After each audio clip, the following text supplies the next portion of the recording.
지난 18일 일요일이었습니다. 일요일 이제 남자 2명이 제주도에 있는 조천읍에 있는 한 주택을 탁탁 올라가는데 네. 손에는 면장갑을 끼고 그냥 아무 어떤 그 거리낌 없이 이제 2층 다락방으로 올라가기 시작합니다. 그게 오후 3시 16분경인데 네. CCTV를 전체적으로 확인하니까 그중에 공범자 1인 김신함은 3시 41분쯤에 나오는 거죠. 네. 그러니까 불과 한 23분 정도에 나오고 그다음에 이제 우리가 말하는 백광석 주범이라고 이야기하는데 3시간 동안 이 집에 머물러 있습니다. 네. 머물러 있고 그 당시에 뭐 지금 나와 있는 현장 이제 뭐 감식을 통해서는 식용유가 중간에 좀 뿌려져 있는 상황이었습니다.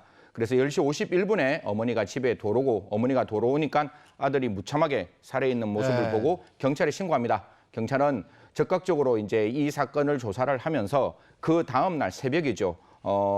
김신함을 먼저 잡고 그날 오후 7시쯤에 주범인 백광석을 잡았습니다. 긴급 체포했습니다. 그 주범 백광석과 네네. 그 참 무참히 살해당한 이 중학생의 어머니하고 네네. 연인 관계였다. 이게 밝혀졌잖아요. 네네, 사실혼 관계였는데 네.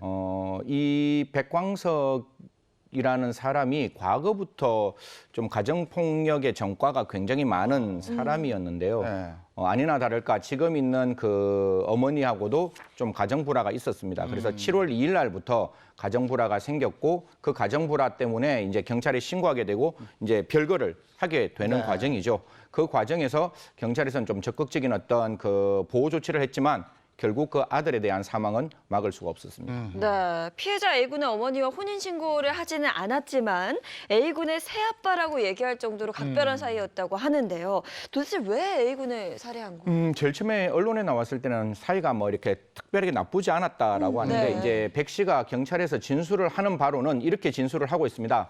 원래 아버지라고 불렀어야 되는데 그 아들이 당신이라고 불러서 굉장히 기분이 나빴다. 사실 아들의 입장에서는 누가 제일 소중하겠어요? 가정폭력이 일어나면 어머니일 어머니가 거잖아요. 소중하죠. 그러니까 네. 어머니를 막기 위해서 굉장히 적극적으로 그 백 씨를 조금 이렇게 좀 막고 저 네. 어머니에 대한 보호를 적극적으로 했는 것 같아요.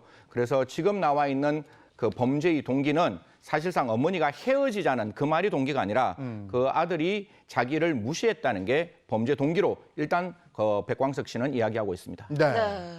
그 헤어지자고 그랬다는 왜 헤어지게 되는 거죠? 만약에 뭐 가정폭력 예, 때문에? 앵커께서도 이게 그냥 집착적인 가정폭력이 있으면 네. 저는 사실 이렇게 이야기, 저도 딸을 네. 키우기 때문에 네.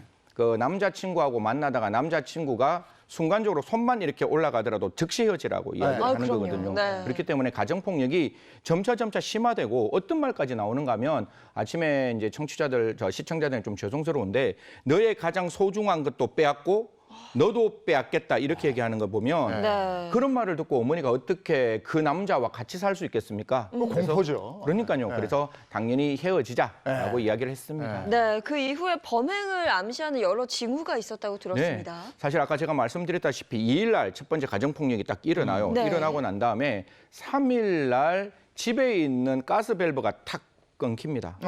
잘려나간 거예요? 예, 잘려나갑니다. 그것도 그러면- 백시 소행이? 예, 예. 네. 그러면 너무 섬뜩하잖아요. 이게 가스 그렇죠. 밸브라는 거는 네. 언제 어떻게 될지를 모르는 그런 상황에서 네. 경찰에 신고하니까 경찰이 거기서 가정폭력 처리 특례법에 따라서 임시 조치를 합니다. 100m 오지 마.